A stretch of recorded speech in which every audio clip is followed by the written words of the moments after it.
Ang investigasyon po na gagawin ng gobyerno ukol sa bagay na ito ay agad-agaran.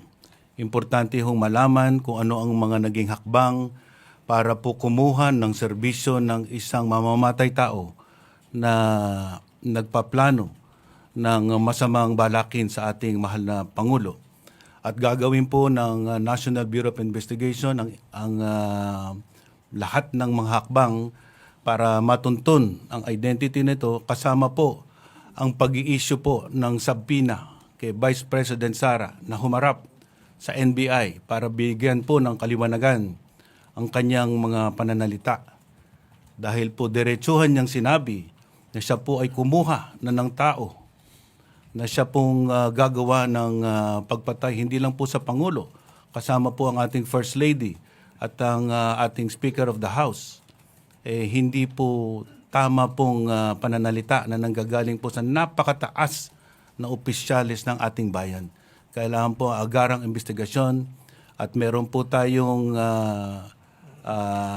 paraan sa batas na mag-issue ng subpoena ang National Bureau of Investigation para po paharapin ang ating Vice Presidente at magbigay linaw sa kanyang mga sinabi.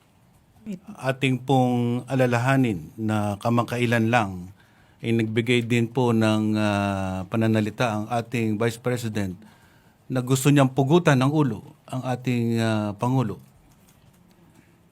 Tinanggap po namin na salita yon in a metaphorical way. Isang simbolismo lang ng kanyang galit. Ngunit sa kanya pong bagong pananalita, hindi po maaring isang tabi lang yan at kailangan po ng ating gobyerno na kumilos dahil po ang isang halal na Pangulo ay binigyan po ng banta ng isang mataas ding opisyal ng gobyerno na may kakayahan din na gawin ito.